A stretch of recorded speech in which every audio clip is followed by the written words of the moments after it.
All right, everyone, this is Tim with Online Big Blue, bringing you the best of New York Giants sports talk and entertainment. I'm calling this No News Friday. Why? Because the news stories I'm going to go through are to me, are non-stories, but you see them all over social media, and I'm like, really? This is what we're considering giant news? I know it's the slow, silly season in the off season. I'm going to step away from the microphone a little bit because someone told me I was breathing. My breathing was bothering them yesterday. Well, the good news was I couldn't breathe yesterday and I almost had to get hooked up to a nebulizer because that's how bad my congestion and allergies were. So I appreciate that person for pointing that out and being kind of a butthead about it. Also, I was up late last night and I found a bunch of found footage, we're going to call it, from the Daniel Jones preseason game. His first game of his career with the New York Giants, his first preseason game. So it's a lot of sideline stuff.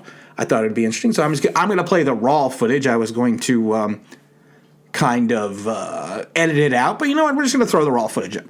All right. No news story number one. Jason Garrett's going to stay with the Giants. I think we all kind of already knew that.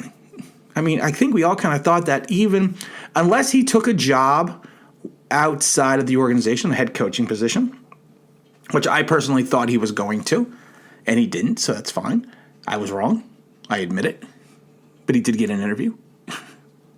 If he didn't leave the organization, who really thought that they were going to get rid of him? I've heard so many times people saying we need to build continuity with our young quarterback. We need to do this. We need to do this. We need to put this around him. Okay, well, building continuity would not have been getting rid of Jason Garrett. Not that difficult. Not that hard to figure out. You want to build continuity, you keep your offensive coordinator. So he doesn't have a third offensive coordinator in 3 years. And I never liked that statement because I always said it before. When you first come in the league and the rookie, that's your new offensive coordinator too. So I don't like counting that one. Because no matter what, anyone that comes in from college a quarterback is going to have a new offensive coordinator that first season. But, and I said this before, everything that you say about Daniel Jones, the people that are the apologists, you need to apply that to Jason Garrett. If Jason Garrett had more weapons to work with, if Jason Garrett had a better offensive line, if Jason Garrett had better wide receivers, if Jason Garrett didn't, if Evan Ingram did not drop the ball. So everything you want to say about Daniel Jones, you need to also apply to Jason Garrett. Now, there probably will be some changes. He will probably have less responsibilities in certain regards. And they may revamp the system that they run for Daniel Jones. But to me, it's a non-news story that Jason Garrett is coming back for the New York Giants. Welcome back, Jason. Can't even say you were gone. I don't know why I'm welcoming you back, but you know what? Welcome back. Story number two, Saquon Barkley. Saquon Barkley gave a rehab update, which I was actually kind of happy to see. And then I see things on social media that are kind of not correct. They're like Saquon's not coming back unless his knee's 100%. Saquon said this. No, if you actually listened to the complete interview, he never said things such as that. He talked about how he's got a fantastic team around him, how he's lucky that he's doing very well in rehab. We are lucky to have a great team around me, great trainers, great doctors. Everyone has been beneficial to me, very helpful to me. So whenever the opportunity I am able to get back on the field with my team, I am definitely going to cherish the moment, and I just honestly can't wait for that to happen soon. Nowhere in that statement that I see Saquon Barkley says he's not coming back unless he's ready. I mean, I have to stay off Twitter. I really do. I've said this a million times. I got to stay away from Twitter because it only gets me in trouble. Will Saquon be back? Well, the thing is, he didn't. Will he be back? Hopefully he would be back by August. The only problem was he didn't have his surgery till October. And anyone knows that if you had an ACL injury, the first thing they make you do is they don't do the surgery immediately. Why? Because they're waiting for the swelling to go down. And they also then try to send you what I like to refer to as pre-rehab, where you try to work some of the muscles around your leg. And also didn't help that he was out with his team riding a bicycle. Except in rehab and pre-rehab, they make you ride a bicycle. I should know that because, like I said, I've had ACL surgery, and then I had ACL replacement surgery, where they took my patella tendon and made it into my new ACL, which was a fantastic surgery, and that ended my career. But you know what? I think Saquon's the type of guy who, unless he has a setback, he's going to be ready for week 1. And it doesn't have anything to do with, and people are like, well, he's still far behind. No, he's not far behind. He only had the surgery, 4 months ago? You need at least 6 to 8 months of rehab before you start feeling somewhat normal. So he's not on track. He only had the surgery 4 months ago. People need to relax. So, you know what? I'm very happy that he's doing well with his rehab. I think he will be back in the same time frame, unless I said, knock on wood. That's my head. Unless he has a setback. But again, I don't think this is news. I'm glad to get an update, but 4 months after the surgery, give me an update 6.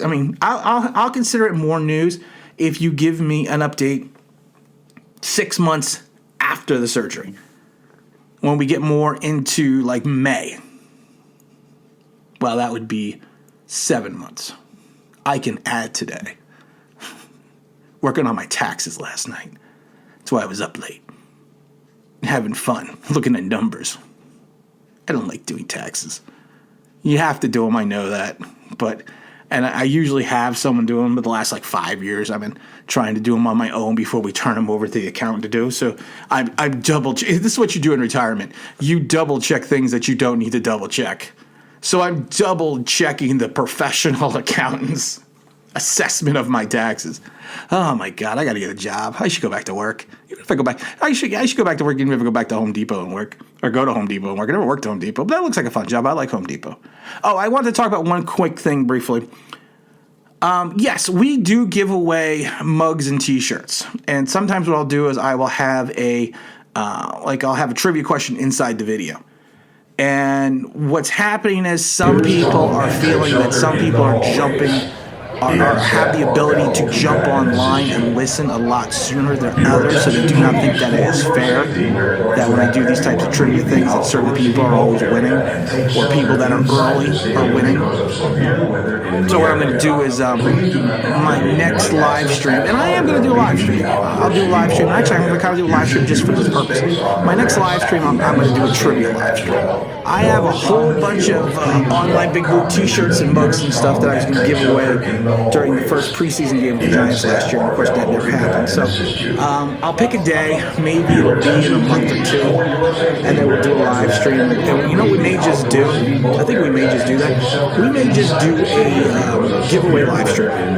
Just everything. We'll take questions, but we'll give trivia questions. We'll do trivia questions in the live stream. And the last non-news story that I have is which is not really a non-news story, but the NFL is saying, or the NFL Player Association is saying that the cap is probably going to be a little higher than the projected $175 million. Probably about $10 million higher, but I don't know why this is a story, because this came in on Sunday. What's his name? Smith, the NFL Players Association executive director, came out with a press conference with Goodell. And basically said that, he doesn't expect the cap to be at the floor of 175. So it'll probably come in about 180, I would think. 185. Which would be good. Which would be good for the Giants. But I could see it coming around 185. But again, this story was a week old. And I'm just starting to see it on Twitter now. Honestly, I didn't really think it was a story yet, because it's only projected, because none of this has been approved yet. But it would be nice if the Giants had the ability to get at least $10 million more in salary cap space. I would really enjoy that. I think that'd be awesome for the team. That could really help us out. And again, that's what we're gonna wrap it up today. We'll wrap it up a little early because I am still having a hard time breathing. But again, this is Tim with Online Big Blue, bringing you the best of New York Giants sports talk and entertainment. And as always, if you could like, if you could subscribe, if you could ring that bell, I think you know what that means. That'd be awesome.